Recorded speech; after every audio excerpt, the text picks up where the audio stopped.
Bahaya brain rot. Kenapa kita jadi makin bodoh dan malas? Lo mungkin gak sadar, tiap scroll, tiap swipe, otak lo pelan-pelan rusak. Dan yang lebih serem, kita mulai terbiasa jadi bodoh dan malas. Itu yang disebut brain rot. Dan kalau lo pikir ini cuma istilah keren di internet, salah besar. Ini nyata dan bahaya. Gini ceritanya, dulu lo bisa fokus nonton film 2 jam. Sekarang, nonton video 30 detik aja udah skip. Lo bisa duduk dan baca buku 1 jam. Sekarang, buka TikTok dulu, 5 menit, tiba-tiba udah sejam. Pernah ngalamin? Ini bukan salah lo sepenuhnya. Aplikasi, algoritma, semua didesain buat bikin lo kecanduan. Dikasih dopamine instan. Scroll dikit, otak seneng. Lihat yang lucu, yang dramatis, yang absurd. Semua langsung di-feed ke lo. Tanpa usaha, tanpa mikir. Masalahnya, otak kita nggak dibangun buat dipakai kayak gitu.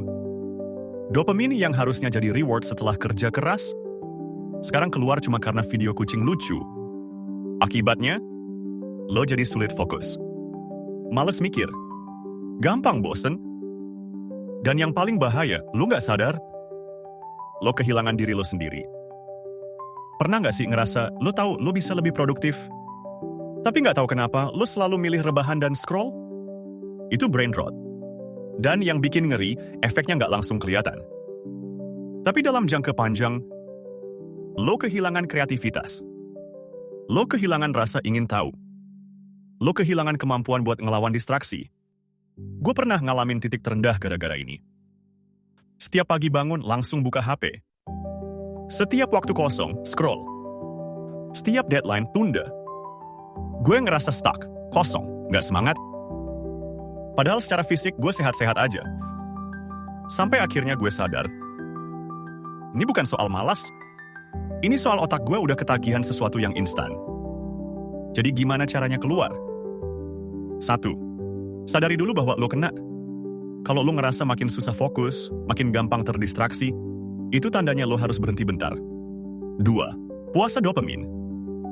Matikan notifikasi. Uninstall aplikasi buat beberapa hari. Balik ke hal-hal yang butuh usaha, baca buku, jalan kaki, ngobrol sama orang. 3. Latih otak lo pelan-pelan. Fokus 10 menit dulu, besok 20 menit, besoknya lagi 30 menit. Lama-lama, otak lo bisa balik waras lagi. Gue nggak bilang lo harus jadi biksu digital, tapi lo harus ambil kendali lagi. Sekarang gue tanya, berapa jam hari ini lo habiskan buat scroll tanpa arah? Kalau jawaban lo bikin lo malu, itu berarti udah saatnya berubah. Karena hidup lo terlalu berharga buat dikasih ke algoritma. Dan lo terlalu pinter buat terus-terusan dibodohi sama sistem yang pengen lo lemah. Kalau video ini bikin lo mikir like sekarang, komen. Gue mulai detox hari ini. Dan share ke temen lo yang tiap hari bilang, gue capek, tapi nggak ngapa-ngapain. Ingat, brain rot itu bukan kutukan. Tapi kalau lo biarin, itu bisa jadi akhir dari versi terbaik lo.